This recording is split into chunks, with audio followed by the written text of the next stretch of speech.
Hello guys, welcome to KVP channel. ನಾನು ಆಶಿಕ್. ನಾನೀಗ ಮಾತಾಡಿಕೊಂಡಿರೋಂಥದ್ದು Max update ಬಗ್ಗೆ ಆಗಿರೋಂಥದ್ದು. ಅಂದರೆ ಮ್ಯಾಕ್ಸಿಮಮ್ ಮಾಸ್ ಜೊತೆಗೆ ಬರೋಕೆ ಹೊರಟಿರೋಂಥ ಮ್ಯಾಕ್ಸ್ ಮೂವಿಯ ರಿಲೀಸ್ ಡೇಟ್ ಲಾಕ್ ಆಗೋಗಿದೆ. ಇದ್ರ ಬಗ್ಗೆ ಕಂಪ್ಲೀಟ್ ಡಿಸ್ಕಷನ್ ಮಾಡೋಣ. ಸೊ ಗೈಸ್, ಅದನ್ನೆಲ್ಲ ಮಾಡಿದೆ, ಲೆಟ್ಸ್ ಸ್ಟಾರ್ಟ್ ದ ವಿಡಿಯೋ.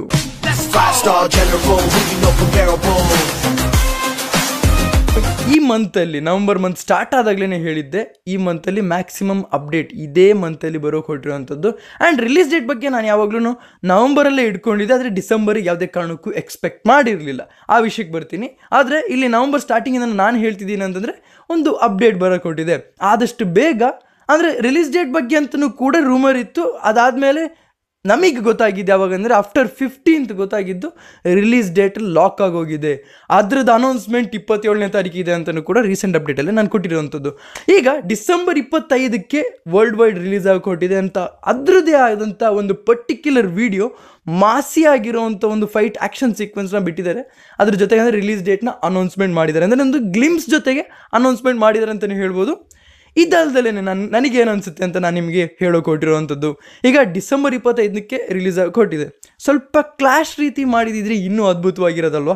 ನಿಮಗೇನು ಅನಿಸುತ್ತೆ? ಲೈಕ್ ಪುಷ್ಪ 2 ಜೊತೆ ಡಿಸೆಂಬರ್ 5ನೇ ತಾರೀಕು ರಿಲೀಸ್ ಆಗಿ ಕೊಟ್ಟಿರೋವಂಥದ್ದು ಜೊತೆ ಸ್ವಲ್ಪ ಕ್ಲಾಶ್ ಮಾಡಿದರೆ ಇನ್ನೂ ಅದ್ಭುತವಾಗಿರುತ್ತೆ. ಪರವಾಗಿಲ್ಲ, ಆದರೂ ಕೂಡ ನಮಗೆ ಕನ್ನಡದ ಮೂವಿ ಒಂದು ರಿಲೀಸ್ ಆಗಿ ಕೊಟ್ಟಿರುವಂಥದ್ದು. ಡಿಸೆಂಬರಲ್ಲಿ ಒಂದು ಮೂವಿ ಇದೆ, ಟೈರ್ 1 ಹೀರೋಸ್ನಲ್ಲಿ ಒಬ್ರದ್ದು ಮೂವಿ ಇದೆ ಅಂದಾಗ ಅದೊಂದು ಖುಷಿನೇ ಬೇರೆ. ಯಾಕೆಂದರೆ ಇಲ್ಲಿ ಡೆವಿಲ್ ಇಲ್ಲ, ಈ ಕಡೆ KDನೂ ಇಲ್ಲ.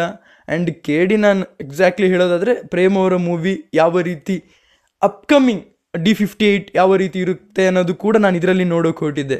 ಸೊ ಈಗೆಲ್ಲ ಇರಬೇಕಾದ್ರೆ, ಇಷ್ಟೆಲ್ಲ ಯೋಚನೆ ಮಾಡಬೇಕಾದ್ರೆ ಸಿನಿಮಾನೇ ಇಲ್ಲ, ಕನ್ನಡ ಸಿನಿಮಾನೇ ಇಲ್ಲ ಅಂದಾಗ ಮ್ಯಾಕ್ಸಿಮಮ್ ಮಾಸ್ ಜೊತೆಗೆ ಬರೋಕೆ ಹೊರಟಿರೋಂಥ ಮ್ಯಾಕ್ಸ್ ಸಿನಿಮಾ ಏನಿದೆಯಲ್ಲ, ನನಗೆ ತುಂಬಾ ಖುಷಿ ಆಯಿತು.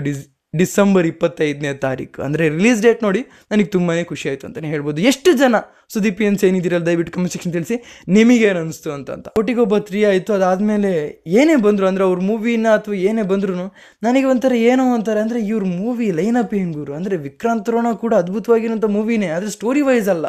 ಅಥವಾ ನಮಗೆ ಆ್ಯಕ್ಷನ್ ಸೀಕ್ವೆನ್ಸ್ ವಿಜುವಲಿ ಚೆನ್ನಾಗಿದೆ, ಆದರೆ ಅವ್ರ ಆ್ಯಕ್ಷನ್ ಸೀಕ್ವೆನ್ಸ್ ಅಲ್ಲ. ಅಂದರೆ ನಾವು ಹಳೆ ಸುದೀಪ್ ಅವ್ರನ್ನ ಮಿಸ್ ಮಾಡ್ಕೊತಿದ್ವಿ, ಆ ಕಿಚ್ಚನ್ನು ನಾವು ಮಿಸ್ ಮಾಡ್ಕೊತಿದ್ವಿ ಅಂತ ನಾನು ಅನ್ಕೊತಾ ಇದ್ದೆ. ಆದರೆ ಈ ಸಿನಿಮಾದಲ್ಲಿ ನನಗೆ ಆ ಎಲ್ಲ ಒಂದು ಕೊರತೆಗಳಿರುವಂಥ ಆ್ಯಕ್ಷನ್ ಸೀಕ್ವೆನ್ಸ್, ಅಂದರೆ ಸುದೀಪ್ ಅವರಲ್ಲಿ ನಾವು ಏನು ನೋಡಬೇಕು ಅಂತ ಅಂದ್ಕೊಂಡಿದ್ವಿ ಆ ಒಂದು ಆ್ಯಕ್ಷನ್ ಸೀಕ್ವೆನ್ಸ್ನ ನಾನಿಲ್ಲಿ ನೋಡಿದ್ದೀನಿ ಅಂತಲೇ ಹೇಳ್ಬೋದು. ಆ್ಯಂಡ್ ಆ ಲುಕ್ ಗುರು ನೆಕ್ಸ್ಟ್ ಲೆವೆಲ್ ಇದೆ ಅಂತಲೇ ಹೇಳ್ಬೋದು. ಆ್ಯಂಡ್ ಈ ಸಿನಿಮಾಗೋಸ್ಕರನೇ ನಾನು ಸುದೀಪ್ ಅವರಿಂದ ಎಕ್ಸ್ಪೆಕ್ಟ್ ಮಾಡ್ತಿದ್ದು ತುಂಬ ಟೈಮಿಂದ. ಆ್ಯಂಡ್ ಫೈನಲಿ ಆ ಒಂದು ಸಿನಿಮಾ ಬರೋಕೆ ಹೊರಟಿದೆ. ಎಷ್ಟು ಜನ ಅಂದರೆ ಸುದೀಪ್ ಫ್ಯಾನ್ಸ್ ಅಂತನಲ್ಲ, ಎಷ್ಟು ಜನ ನೀವು ಸುದೀಪ್ ಅವರ ಮೂವಿಗೋಸ್ಕರ ಎಷ್ಟು ಜನ ಕಾಯ್ತಿದ್ದೀರ ಅಂತ ದಯವಿಟ್ಟು ಕಮೆಂಟ್ ಸೆಕ್ಷನ್ ತಿಳಿಸಿ. ಮ್ಯಾಕ್ಸ್ ರಿಲೀಸ್ ಆಗಿ ಕೊಟ್ಟಿರೋಂಥದ್ದು ಡಿಸೆಂಬರ್ 25ನೇ ತಾರೀಕು. ಎಷ್ಟು ಜನ ಕಾಯ್ತಾ ಇದ್ದೀರಿ ಅಂತ ದಯವಿಟ್ಟು ಕಮೆಂಟ್ ಸೆಕ್ಷನ್ ತಿಳಿಸಿ ಅಂತ ಹೇಳ್ತಾ ಇಲ್ಲಿ ಲಾಸ್ಟಲ್ಲಿ ಒಂದು ಮಾತನ್ನ ಹೇಳೋಕ್ಕೆ ಇಷ್ಟಪಡ್ತೀನಿ. ಒಂದು ಸಿನಿಮಾ ಇಂಡಸ್ಟ್ರಿಲಿ ಏನು ನಡೀತಾ ಇದೆ ಅನ್ನೋದ್ರ ಮೇಲೆ ಒಂದು ವಿಡಿಯೋನ ಹಿಂದೆ ಹಾಕಿದ್ದೆ. ಅದಾದಮೇಲೂ ಕೂಡ ಒಂದು ವಿಡಿಯೋ ನಾನು ಇನ್ನು ಕಂಪ್ಲೀಟಾಗಿ ಒಂದು ಇಂಡಸ್ಟ್ರಿಯಲ್ಲಿ ನಡೀತಿರೋವಂಥದ್ರ ವಿಡಿಯೋ ಬಗ್ಗೆಯೂ ಕೂಡ ನೆಕ್ಸ್ಟ್ ವಿಡಿಯೋದಲ್ಲಿ ಹಾಕ್ತೀನಿ. ಅದಲ್ಲದೆ ನೆಕ್ಸ್ಟ್ ಅಪ್ಕಮಿಂಗ್ ಬರೋಕೆ ಹೊರಟಿರೋಂಥ ವೀಡಿಯೋನು ಕೂಡ ಅದ್ಭುತವಾಗಿ ಅಂತಲೇ ಹೇಳ್ಬೋದು. ಸೊ ಗೈಸ್, ಇದಿಷ್ಟು ನನಗೆ ಹೇಳೋಕ್ಕಿದ್ದು. ನಿಮಗೇನು ಅನ್ಸುತ್ತೆ ದಯವಿಟ್ಟು ಕಮೆಂಟ್ ಸೆಕ್ಷನ್ ತಿಳಿಸಿ. ಕಮೆಂಟ್ ತುಂಬಾ ಇಂಪಾರ್ಟೆಂಟ್ ಆಗಿರೋವಂಥದ್ದು. ಸಬ್ಸ್ಕ್ರೈಬ್ ಮಾಡೋದು ನಿಮಗೆ ಬಿಟ್ಟಿದ್ದೆ, ಯಾಕೆಂದರೆ ನಿಮಗೆ ಇಷ್ಟ ಆದರೆ ಮಾತ್ರ ಮಾಡಬೇಕಾಗುತ್ತೆ. ಲೈಕು ಕೂಡ ಅಷ್ಟೇ, ನಿಮಗೆ ಇಷ್ಟ ಆದರೆ ಮಾತ್ರ. ಆದರೆ ಕಮೆಂಟ್ ಮಾತ್ರ ಮಾಡಿ, ಯಾಕೆಂದರೆ ಚೆನ್ನಾಗಿದೆಯಾ ಚೆನ್ನಾಗಿಲ್ವಾ ಅಂತ ನೀವು ತಿಳಿಸಿದ್ರೇ ಗೊತ್ತಾಗುವಂಥದ್ದು. ಸೊ ಗೈಸ್, ಇದಿಷ್ಟು ನನಗೆ ಹೇಳೋಕ್ಕಿದ್ದು. Keep watching, love you all, piece.